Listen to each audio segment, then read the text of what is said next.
Hi, this is Minili Takwire. Welcome to State of Africa. Today we're going to be talking about the way us Africans are depending on the Western countries for help. I'm sitting here with Debbie Steinman from Uganda and Sylvia Dempliner from Uganda as well. So a few weeks ago I posted a video on my Facebook where there was a lot of white folk collecting aid for Cyclone Idai, and Debbie made a very good point when she said that once again the West comes to rescue us because we had this disaster, and unfortunately us Africans don't help each other much, so most of the times the West comes to our rescue.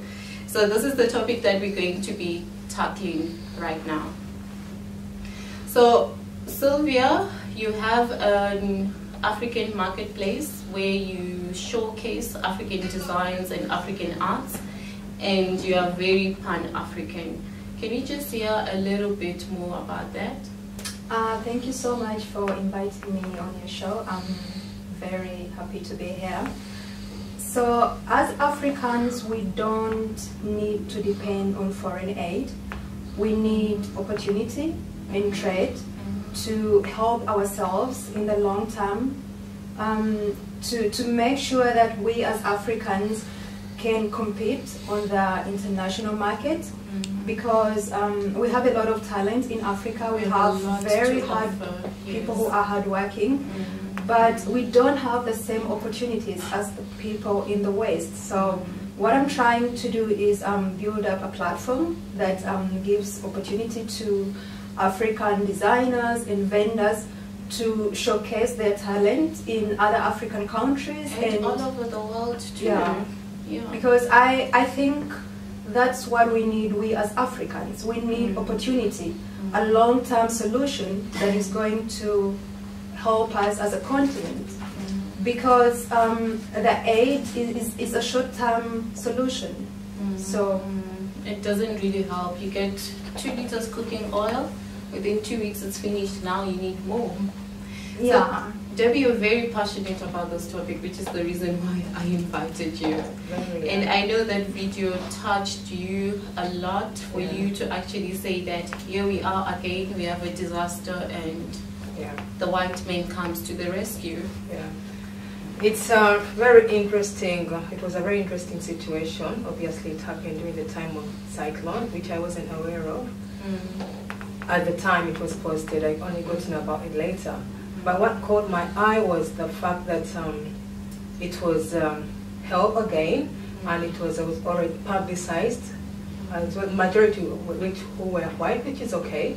There's nothing wrong with providing somebody a plate of food or clothing. But then it's just a kind of concern, because to us it's very normal, and we feel it's normal, and we feel that charity is very okay. We don't want to go a step further. We are so comfortable that every time there is disaster, we are not prepared, and we are going to expect it from someone, somewhere. But then what happens tomorrow if that help is not there? So I feel that we've gotten so comfortable that when it comes to Africa, foreign aid is okay, but we don't want to get a step further or open up the economic institution so that we can find ourselves in a better place and we don't have to rely on aid all the time. You know what I find very funny is African countries are very rich. We are rich in mineral resources, we are rich in land, we have very fertile lands, we have animals, we have everything that we actually need on this continent. So does it make sense that we have to wait for a tiny country, which is probably the United Kingdom, to send us millions of money for us to actually survive? Does it make sense? No, if you actually think of it, somehow it doesn't make sense. Look at Zimbabwe, for example. I'm Zimbabwean, and you guys are from Uganda. I'm sure you have a lot of minerals in your countries as well. You have a lot that you can use. But then who comes to rescue us? people that are far away, and yet we have countries, surrounding countries, that are not doing anything about the problem next door. Even the government themselves. So foreign aid has advantages and disadvantages, and charitable aid is okay because it helps people who are hungry or poor people who are dying of hunger, but it doesn't free them from the governments that are actually causing them poverty. And what we need is better leaders who think of their people. That's funny. What you're saying right now is what she said. Yeah. You say our governments need to be organized. Yeah, and I think aid in Africa, well, I'm going by, for example, Uganda, it's not really used for the economic incentive. It's more actually for political, maybe for political strategies or to empower themselves more than actually empowering the people whom the aid should go to. Like recently, of course, there was a scandal sometime in Uganda where there was a lot of aid given, and it was just in the hands of the Prime Minister at the time. And a few years later, of course, he was able to use this for his next campaign. But still, nothing was done. You know? Okay, so the guy receives aid, sits on it until it's campaign time, then he uses it to buy votes by handing out the aid that you got to help people. Yes, and then when the money comes in, it feels like they are doing the people a favor by giving them just the peanuts from a lot of money they get. So people feel like it's actually a big favor that they are getting this help. So it's not used for like economic development, like the roads whereby the poor farmer can be able to transport his. It's more for political strategies. That's what I think. Okay, I'm going to pick your brains a little bit. Why do you think Western countries are always coming to the rescue? Even if there are a lot of African countries surrounding whatever country is having this tragedy. So when we come back, we should just look at why. I always feel like maybe they feel guilty about colonialism, that's why they help us. No, I don't think they do. Hi guys, we are back with our conversation on State of Africa. So we were talking about why the Western countries are always sending us help, even though we are rich on our own. So we're about to hear from Sylvia. Your thoughts on that?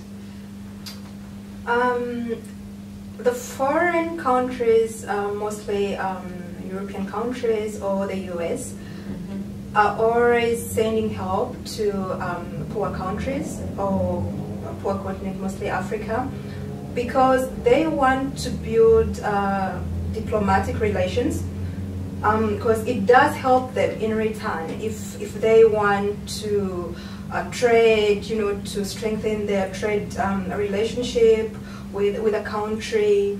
Or okay, I was saying maybe they feel guilty that they colonized us.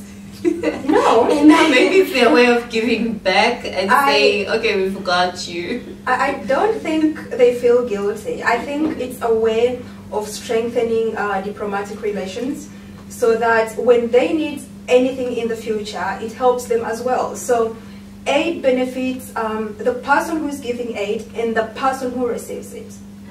So if aid was going to the right people, it would benefit the continent. But it doesn't, because it actually increases corruption among the political leaders, and it doesn't get to the right people who actually need help. That's why aid can never eradicate poverty in Africa, because the poor people don't get aid. So aid given to a country, let me say Uganda, is maybe going to help the president's kid go and give birth in the US, or a minister who is sick to go and seek treatment in Germany. But it's not going to help the poor people who really need that aid. But then it strengthens the relationship between the country that is receiving aid and the country that is giving aid. And bottom line, you're saying it's all politics.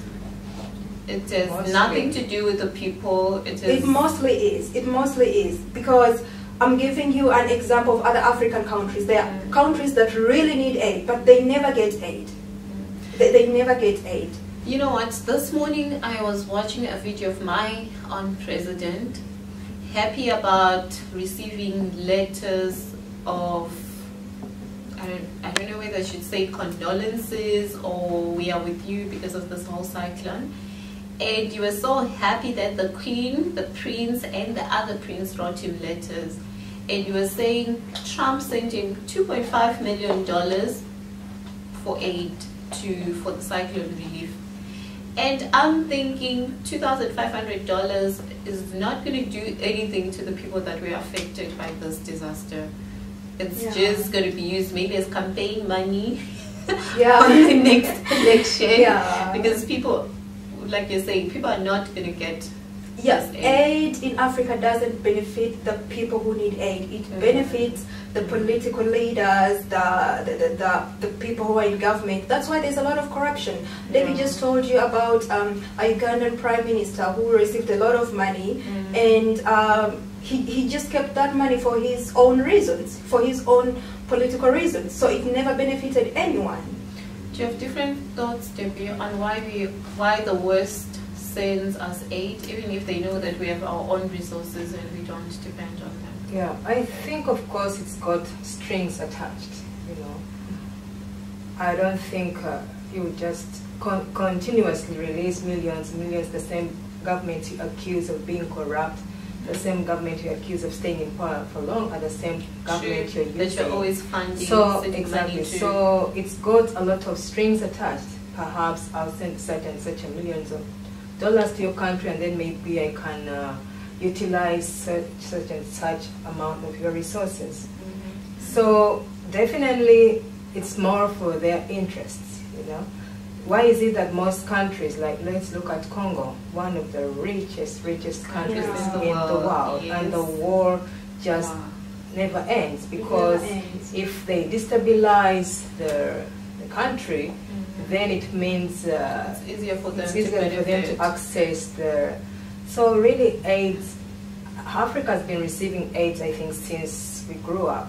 But where is the progress? Really, actually, where is the progress? And I think the more a country gives aid, the more powerful it is, and then the more a country receives aid, the more inferior it is. So that's why we are always the inferior people who needs charity, and we just welcome aid, but we really don't know that it just makes us the poor, the needy people. Okay, so those people are not stupid.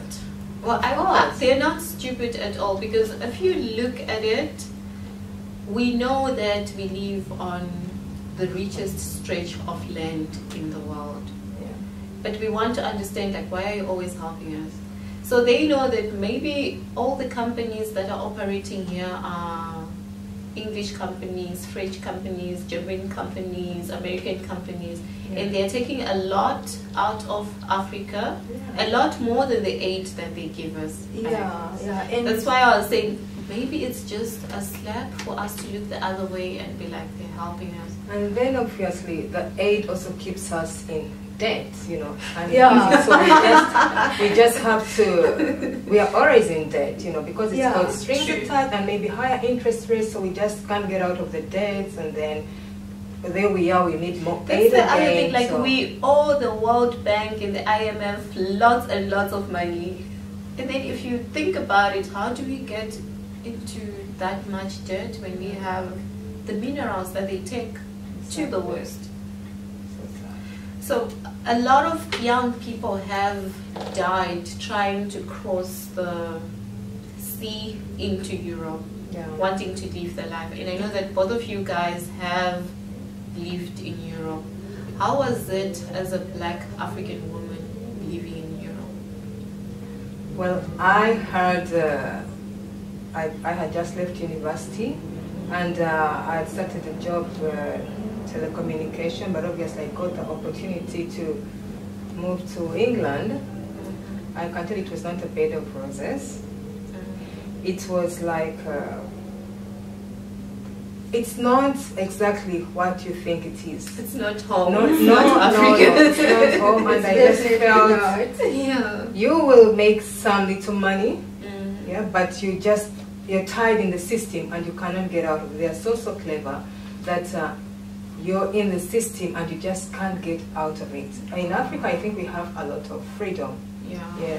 But because everything that you do, the money comes in, but it really goes up, and you really work hard for it. So sometimes realize you're not even saving anything, but you can afford rent, you can afford a meal, but you just can't get out of that. You're trapped in the economy. And the jobs, you'll be happy with working as a carer, you can just forget your degree may not really apply. You just have to start all over again. And I think there's more freedom here. I have the choice to go back, but Africa is beautiful. We just need to tell our friends, children that it's really beautiful here. Welcome back to State of Africa, where I'm sitting here with Debbie and Sylvia. So we were talking about how they've lived in Europe, and the perception that people had of Africa was just not right. And the perception that young Africans have of life overseas is just not what you get there.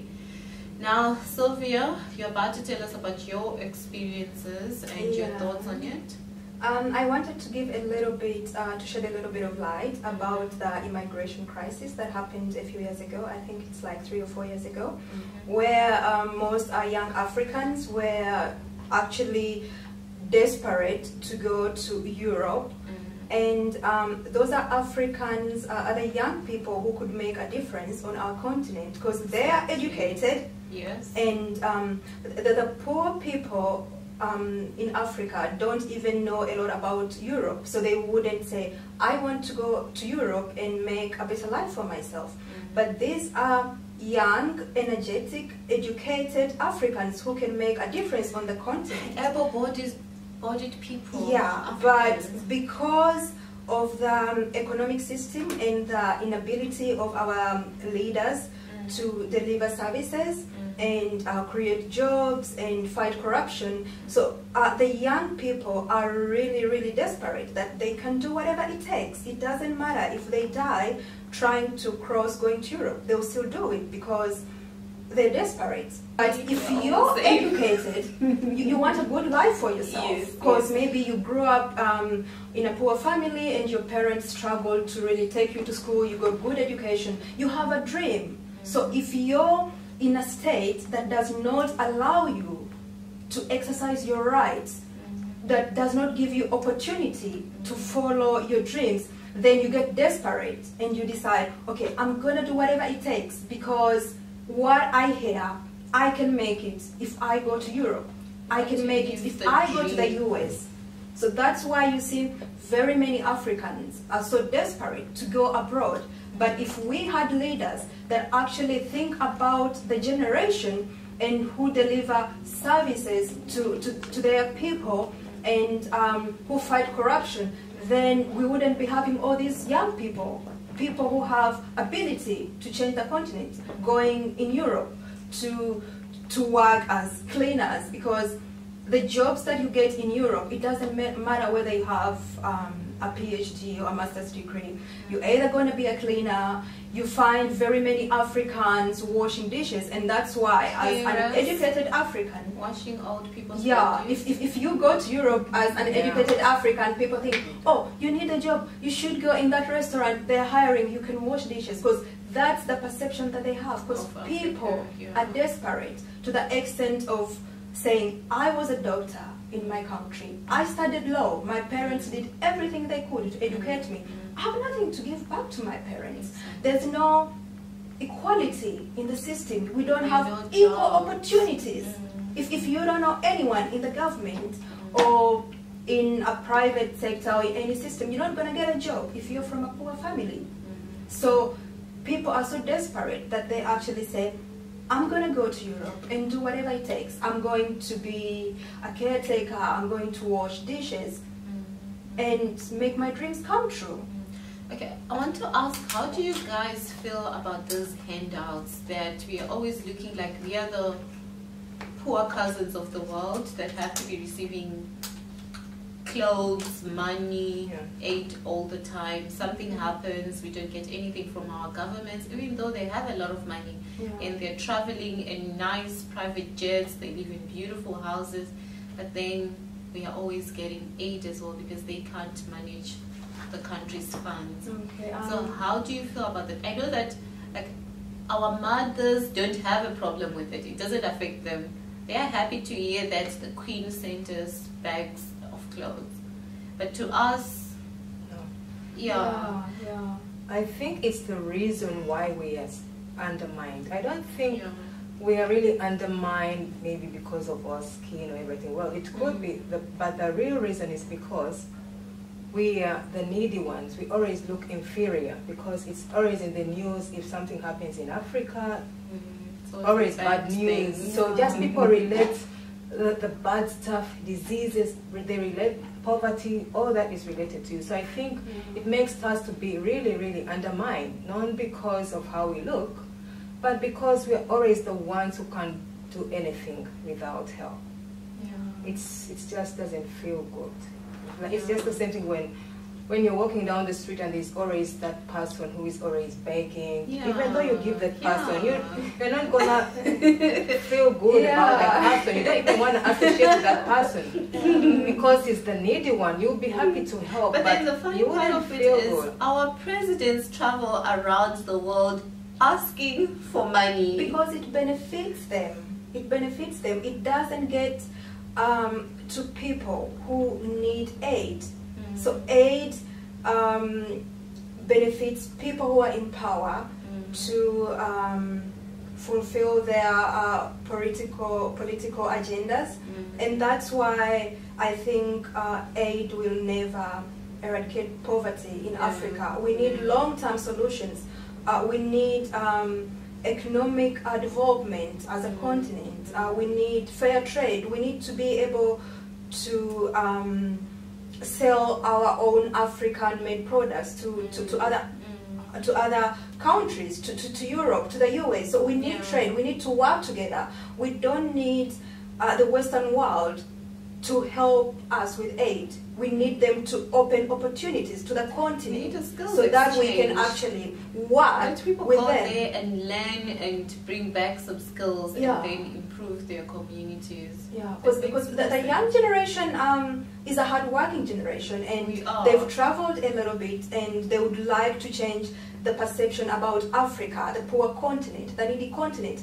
But still, you find that it's very hard to get the same opportunities as someone who lives in Europe or someone who lives in the US, not because they're better than you, but because of where they come from.